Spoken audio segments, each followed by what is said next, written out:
The orchestra didn't stop. Even after the gunshot cracked through the gilded ceiling of the Grand Hyatt Seoul ballroom, the musicians kept playing because no one else heard it the way Naomi Brooks did. No one else knew it was coming. No one else had made it happen. Her bow arm trembled. Her fingers stayed locked on the strings. The note she had deliberately butchered, a sharp, jagged E-flat that did not belong in Vivaldi's Four Seasons, still rang inside her skull like an accusation. One wrong note, one dead man on the balcony above, and one very powerful, very dangerous billionaire still breathing because of her. Naomi didn't move, didn't blink. She sat in the second violin chair while the chaos erupted, guests screaming, security guards flooding in from every door, crystal champagne flutes shattering on marble floors. And she thought one thing, one single burning thought. They saw me do it. If you love suspenseful romance stories where one decision changes everything, hit like and subscribe right now, because what Naomi walks into next will keep you up at night. 4 hours earlier, she was nobody. That was not self-pity, that was fact. Naomi Brooks was 26, a freelance session violinist in Seoul, and she had gotten the call at 4:47 p.m. for a 9 p.m. black tie gala performance because the original second violinist had food poisoning, the backup had a family emergency, and apparently Naomi was the third name on a list nobody was proud to be calling. "You know the Vivaldi?" the coordinator had asked. Her name was Ms. Cho, and she had the voice of someone who was already regretting this. "I've known it since I was 9, Naomi said. "Don't improvise, don't embellish. Play exactly what's on the sheet." "I always do." That was almost true. She arrived at the Grand Hyatt at 7, violin case in one hand, a garment bag with her one decent black dress in the other. The service entrance, not the main doors, the service entrance, because Miss Cho had been very clear about that, as if Naomi might forget her place. The ballroom was stunning. She hated that it was stunning. 12-meter ceilings, imported Italian marble, chandeliers that looked like frozen waterfalls. The kind of room that made ordinary people feel like trespassers. Naomi felt like a trespasser. The other musicians were already warming up. Most of them gave her the kind of nod you give a stranger on an elevator. Polite, brief, immediately forgotten. One of the older violinists, a man with silver sideburns named Park, asked her case and said, "Replacement?" "Yes." "Third one this month," he turned back to his sheet music. "Try not to lag on the second movement." She didn't respond. She set up her music stand, tightened her bow, and started quietly running scales. And that's when she noticed the staff. It wasn't anything dramatic, nothing she could have named in that moment as wrong. It was just a feeling, the specific skin-prickling awareness she had developed over years of playing in the background of events where she was invisible, which meant she saw things. 2 servers near the East Corridor were not moving like servers. They stood too still. Their trays were full. Nobody's trays stayed full at an event like this. And their eyes weren't scanning for empty glasses. Their eyes were tracking the room in a slow, methodical sweep. Left, center, balcony. Left, center, balcony. Naomi watched them between her scales. Then she caught it, a reflection in the polished surface of the grand piano near the stage.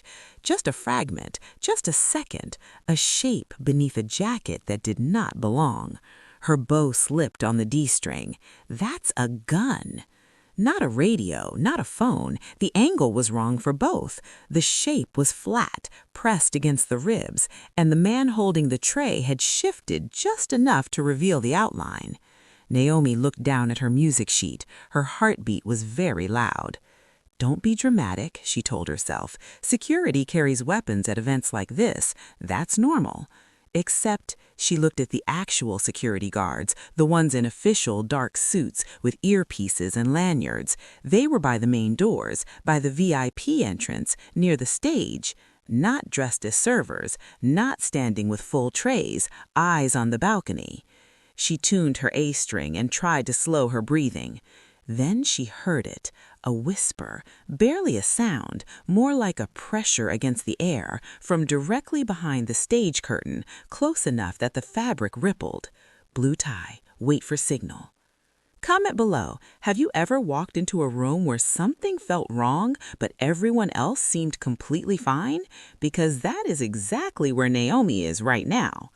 She did not turn around. She kept her eyes on her music sheet, moved her bow in lazy warm-up strokes, and thought with absolute terrifying clarity, someone in this room is going to be killed tonight.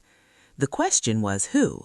The second question, the one that made her chest tighten, was whether it was already too late to do anything, or whether doing something would only guarantee that she'd be next.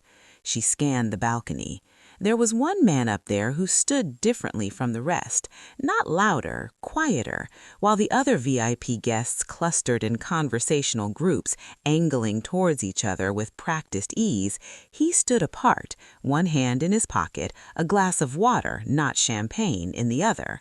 Dark suit, no tie. The others wore ties near him. Blue tie, wait for signal. He was the target, not him, the man they were watching, the man beside him, silver-haired, tailored black jacket, a blue tie the color of a winter sky, laughing at something with his head thrown back. Naomi looked at her music sheet, looked at the clock above the service door. 8 minutes to performance. She made a decision that she knew, even in that moment, would cost her everything. Want to keep going? Just say the word. And if you're hooked already, subscribe and like Afro Korean stories. The performance began at exactly 9 o'clock. Miss Cho gave the signal from the wings, a single sharp nod, and the conductor raised his baton. Naomi straightened in her chair, bow poised, eyes on the sheet music she no longer needed to read. She had played this piece so many times it lived in her hands. Her brain was somewhere else entirely. It was on the balcony. The ballroom had filled beautifully. 300 guests in silk and diamonds, the kind of wealth that didn't need to announce itself because the room announced it for them. Waiters moved silently along the edges. The chandeliers had been dimmed just enough to feel intimate. And up on the balcony, Blue Tie was still laughing. The man beside him, dark suit, no tie, water glass, stood very still. The 2 fake servers had disappeared from the east corridor. Naomi's stomach dropped. They've moved into position. The first movement of Vivaldi began. Naomi played. Her fingers did exactly what they had been trained to do for 17 years. Clean, precise, invisible, while her eyes tracked every shift of movement in her peripheral vision. The conductor, the stage, the balcony railing. The balcony railing. There, behind the decorative pillar on the right side of the upper level, a shape that didn't belong, a figure pressed just far enough into the shadow that no one looking up casually would notice. But Naomi wasn't looking casually. She was looking because she was already afraid. The first movement ended. Polite applause scattered through the hall like rain. The conductor nodded. They moved immediately into the second. Naomi counted bars, watched the shadow behind the pillar shift its weight. How long do I have? She didn't know what the signal was, a sound, a word, a cue she hadn't heard yet. But the man with the blue tie had just stepped closer to the balcony railing, leaning over to say something to a guest below, and his position was now clean, open, completely exposed. 30 seconds, maybe less. Naomi thought about Miss Cho's instructions. Don't improvise, don't embellish, play exactly what's on the sheet. She thought about the service entrance, her name on a third-string list, the way Park hadn't even bothered to learn her name. She thought about the shape beneath the jacket. And then she stopped thinking entirely. On the downbeat of bar 47, in the middle of a phrase that Vivaldi had written with surgical precision 300 years ago, Naomi Brooks dragged her bow across the E string with just enough wrong pressure to produce a sound like a door torn off its hinges. The note shrieked. 3 musicians flinched. The conductor's baton stuttered. 2 guests near the front looked up from their conversations with expressions of mild offense. On the balcony, the blue-tied man straightened, startled, distracted, 1 step back from the railing. The gunshot came half a second later. Not from behind the pillar, from somewhere to the left, a different angle, a position she hadn't found. And it didn't hit the man in the blue tie. It hit the man beside him, dark suit, water glass, the man who had been standing still all evening. He dropped. For 3 full seconds, the ballroom didn't understand what had happened. The orchestra stuttered to a stop, 1 instrument at a time, confusion rippling down the rows like a wave. Then someone on the balcony screamed and the room came apart. Naomi didn't move. She sat with her bow on her strings and watched the eruption around her, guests surging toward exits, security guards shouting into radios, a woman in a red dress collapsed against a pillar with her hands over her mouth, and she understood with cold, horrible clarity that she had gotten it wrong. The man in the blue tie was not the target. The man in the dark suit was. And someone had fired anyway, from a different position, as if they had expected the disruption, as if they had planned for it. There were 2 of them, she realized, and I only stopped 1. If you were Naomi in that moment, would you stay silent or take the risk? Type risk or stay in the comments right now.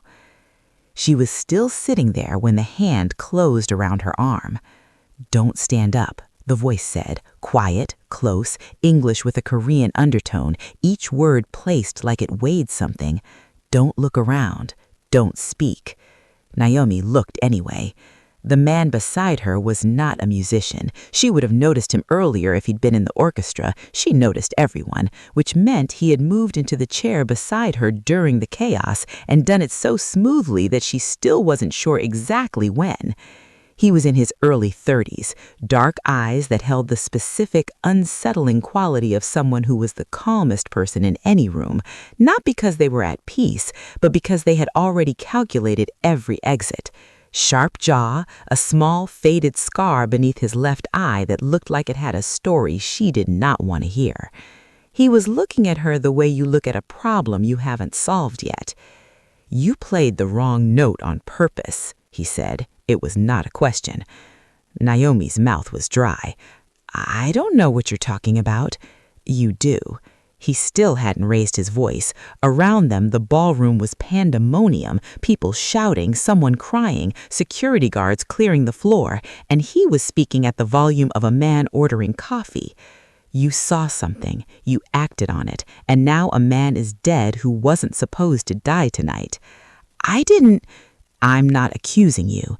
His grip on her arm loosened, but he didn't let go. "I'm telling you what happened so that you understand what comes next." Naomi's heart was slamming against her ribs. What comes next? He finally looked away from her, just briefly, just long enough to scan the room with that calm, mechanical sweep. "They know your face now, which means you don't go home tonight."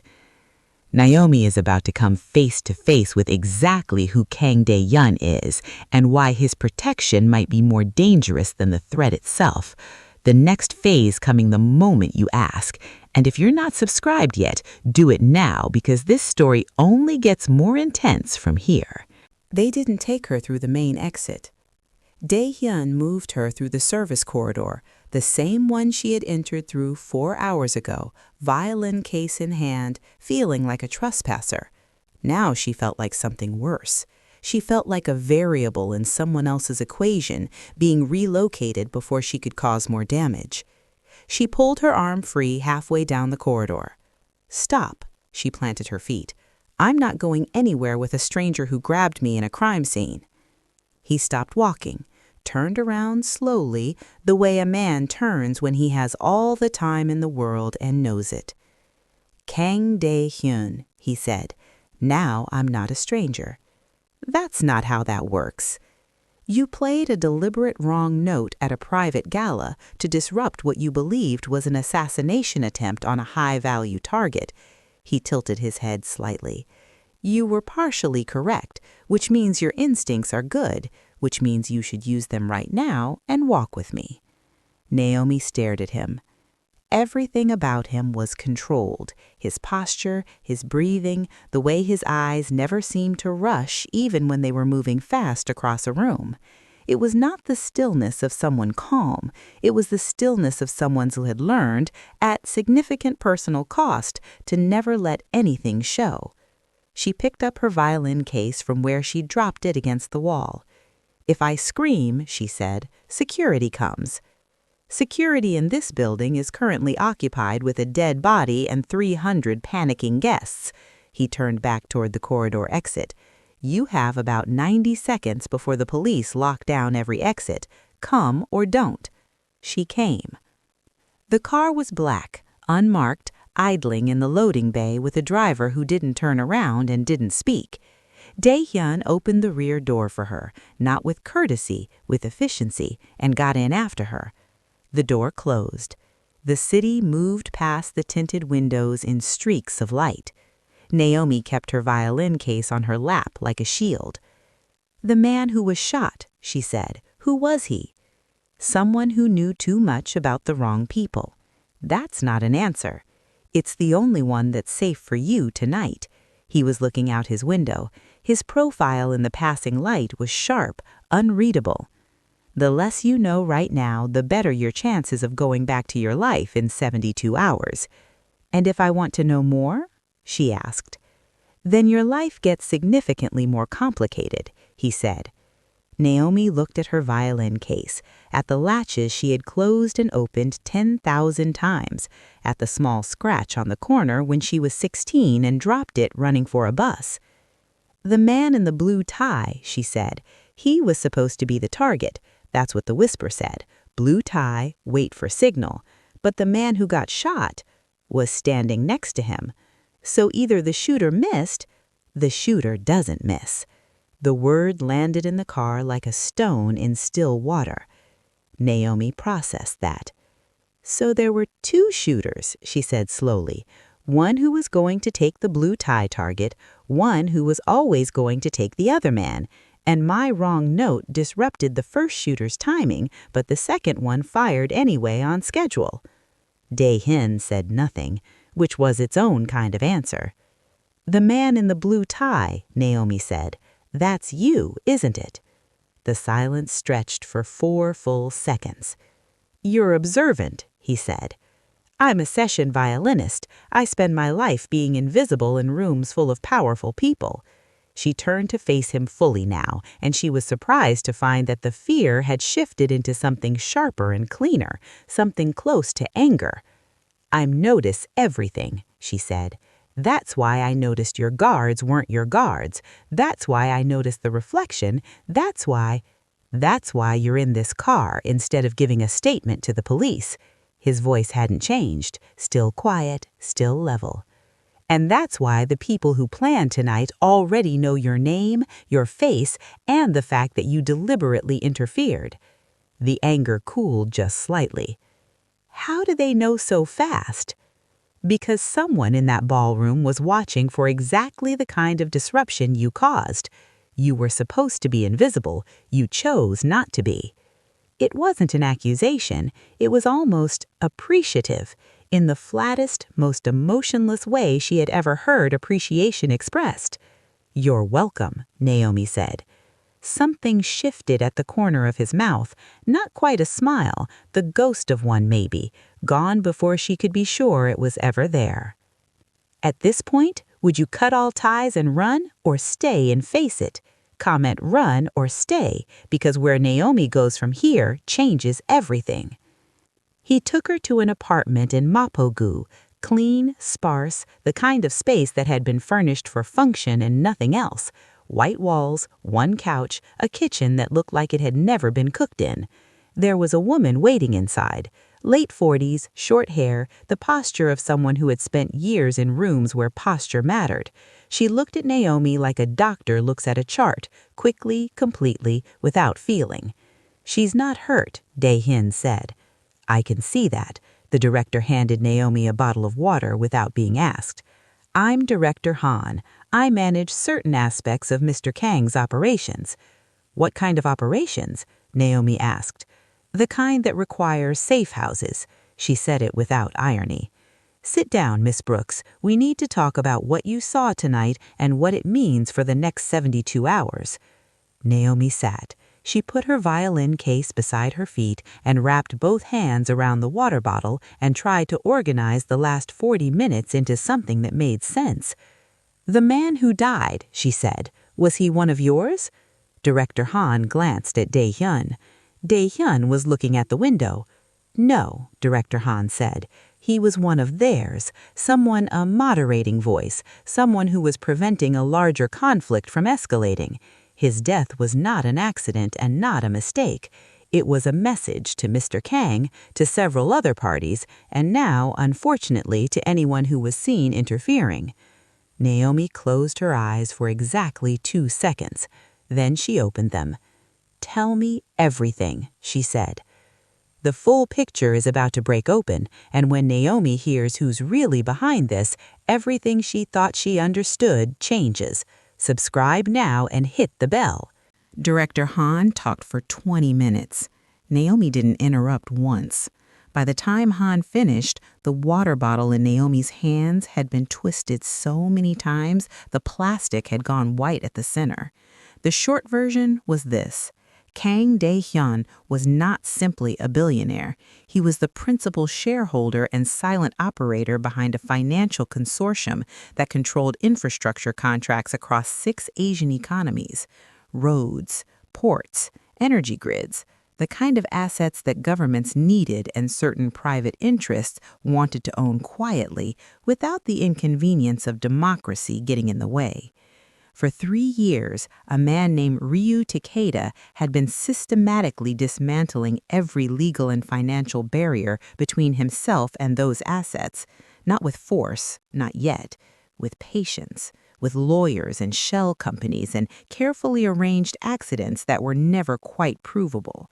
The man who died tonight, a senior arbitration official named Choi Byung-won, had been the last independent voice on a regulatory board that could block Takeda's largest acquisition. His death cleared the path. The attempt on De-hun was a secondary objective, a statement, a reminder that no barrier was permanent. Takeda doesn't eliminate obstacles, he schedules them, Director Han said. Naomi set the destroyed water bottle on the coffee table. "And I walked into the middle of this because someone had food poisoning?" "Correct." "That's—" She stopped, pressed her fingers against her eyes. "That is genuinely the most unfair thing I've ever heard." "Welcome to my world," De-hun said from across the room. She had almost forgotten he was there. He'd moved to the window at some point during Han's explanation and stood with his back to them, hands clasped behind him, watching the street below with the focused stillness of a man who was never fully off duty. Naomi looked at his back. "You knew there was a threat tonight," said Naomi. "Yes." "And you went anyway?" "I always go." He didn't turn around. Disappearing signals weakness. Weakness invites acceleration. "So you used yourself as bait?" A pause. "I managed a calculated risk." "A man died." He turned then, and the expression on his face was the first fully human thing she had seen from him all night. Not grief exactly, but the specific exhausted weight of someone who had been carrying a particular kind of guilt for so long it had become structural, part of the architecture of who he was. "Yes," he said quietly, "he did." The room held that for a moment. Naomi exhaled slowly. "What happens to me now?" "You stay here tonight," Director Han said. "Tomorrow we assess whether the threat has been directed at you specifically or whether tonight's exposure was incidental. And if it's specific?" Han didn't answer immediately. Which answered it.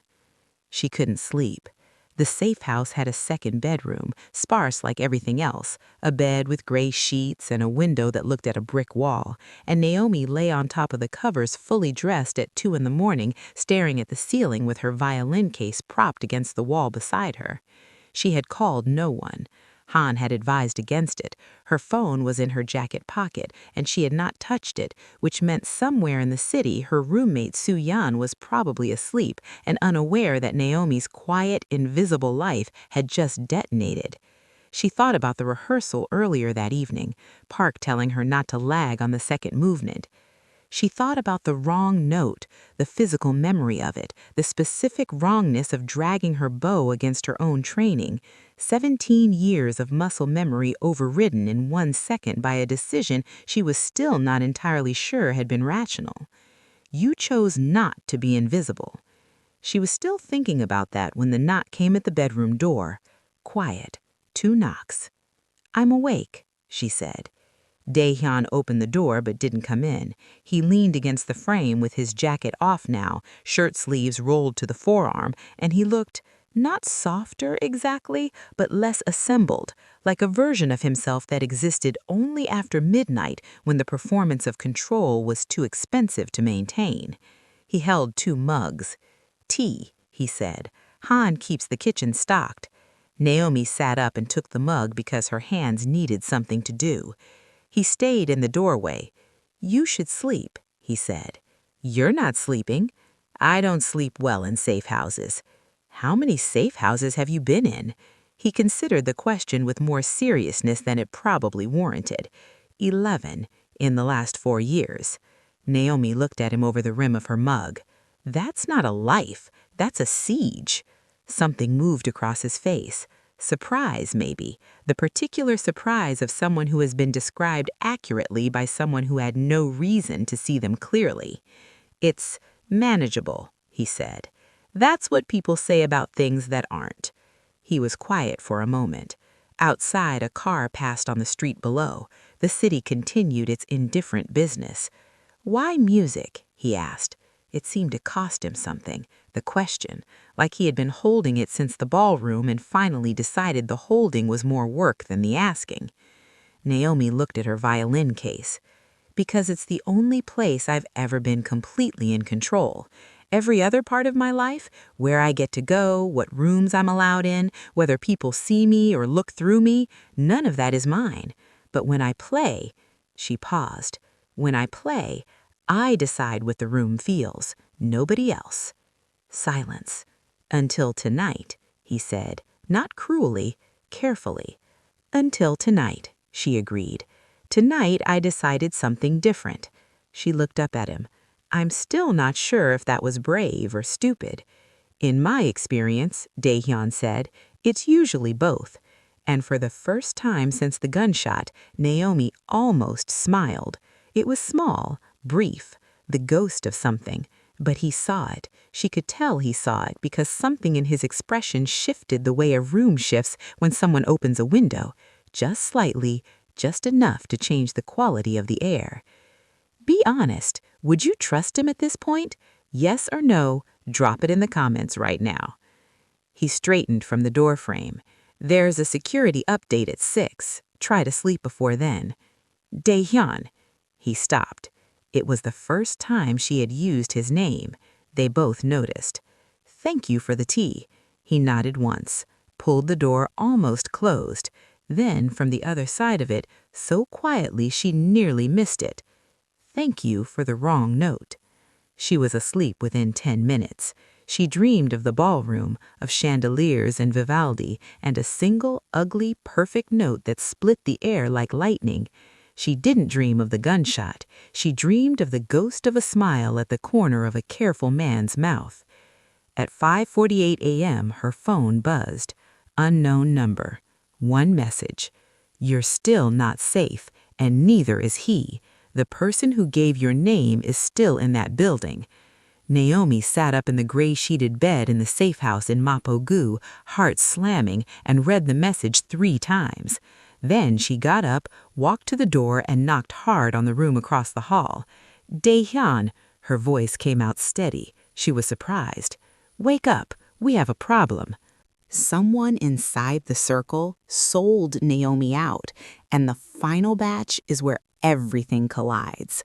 Betrayal, truth, and the moment between Naomi and De-hun that you've been waiting for. If you haven't subscribed yet, do it now. De-hun opened the door in 4 seconds.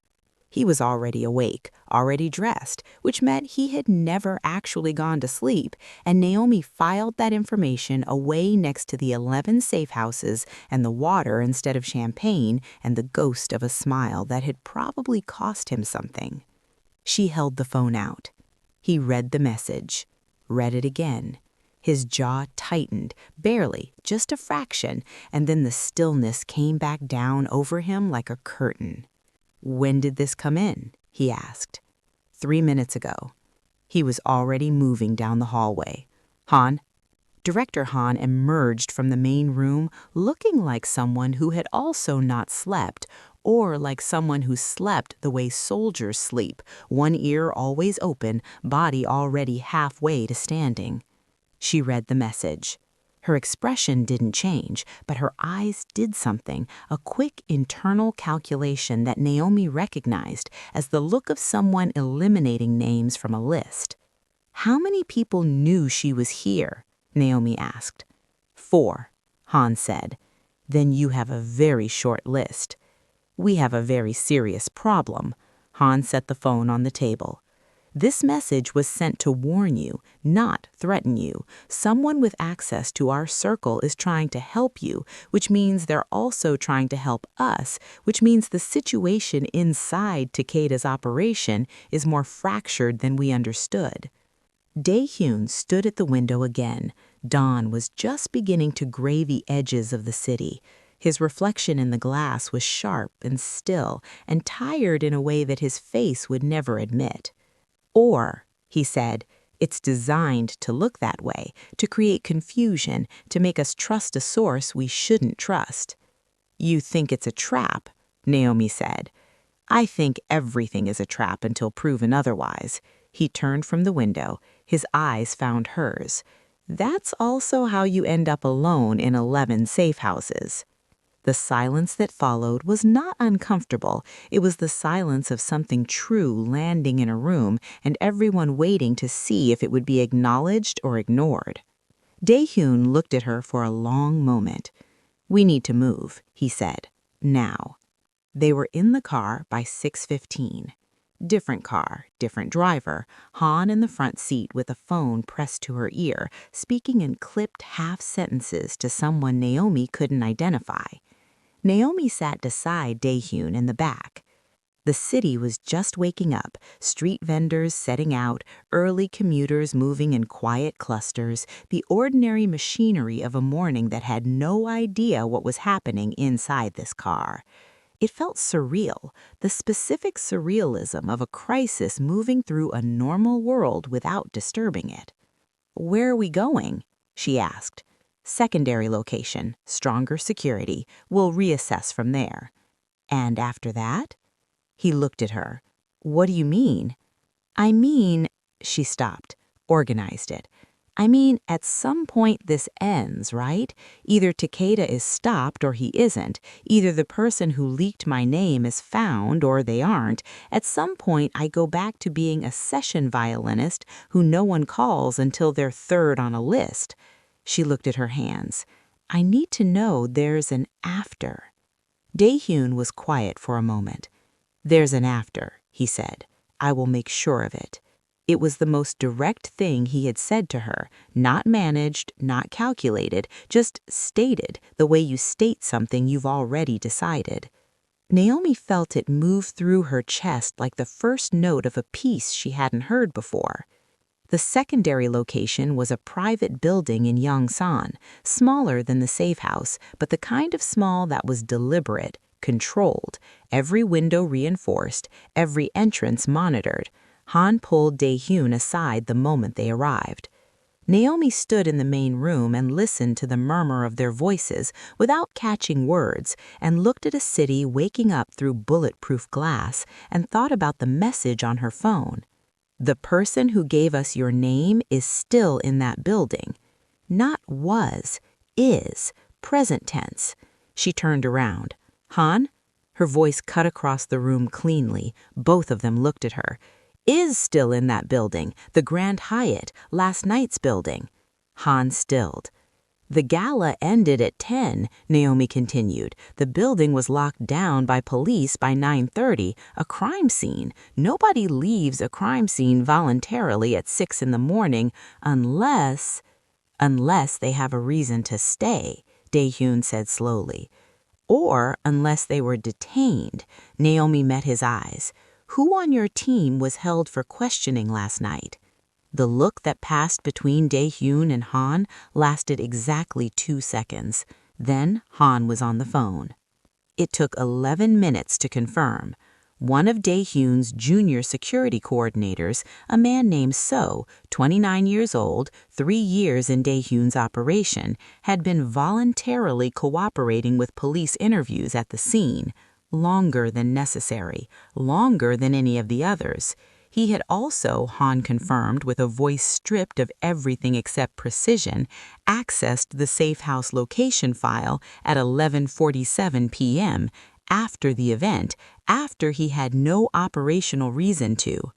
De-hun stood in the center of the room and absorbed this without moving, watched him process it, watched the layers of it land, the professional betrayal, the personal one underneath that, and underneath that something older and heavier that she suspected had nothing to do with So specifically and everything to do with the accumulated weight of a life spent trusting carefully and still getting it wrong. "I'm sorry," she said. He looked at her. "Why are you apologizing?" "Because that look on your face, I know that look. That's the look of someone who's been let down so many times they've started to expect it." She paused. "You shouldn't have to expect it." Something cracked. Not visibly, not dramatically. It was the smallest fracture, a hairline thing in the controlled surface of him. His chin dropped just slightly. He exhaled through his nose. "Naomi? I know, we need to move. There's a threat, there's always a threat. But for 10 seconds, you don't have to manage it. Not in front of me." Han had quietly left the room. Naomi wasn't sure when that had happened. De-hun looked at her the way he had in the ballroom, like a problem he hadn't solved yet. Except it wasn't that anymore. It was something else, something that didn't have the cold efficiency of a calculation. "You are the strangest thing that has ever happened to me." "You got shot at and I'm the strange part?" The laugh surprised both of them. It was brief and quiet and completely unguarded, the laugh of the man underneath the 11 safe houses and the water glass and the curtain of stillness.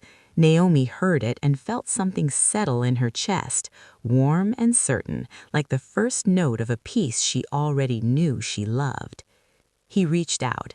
His hand found hers, not grabbing, not urgent, just present, his fingers closing around hers with the careful deliberateness of someone who didn't do things like this often and was doing it anyway. "When this is over," he said. "When this is over," she agreed. It was not a declaration. It was not a promise wrapped in violins and candlelights. It was two people in a reinforced room in a waking city, holding on to a win like it was the most solid thing in the world, which, right then, it was. Han knocked twice before re-entering. So is being picked up, quietly. Takeda's acquisition vote is in 36 hours. If we can present the regulatory board with evidence of the interference in Choi's death before that window closes, we can freeze the process. She looked at De-hun. It's tight, but it's possible.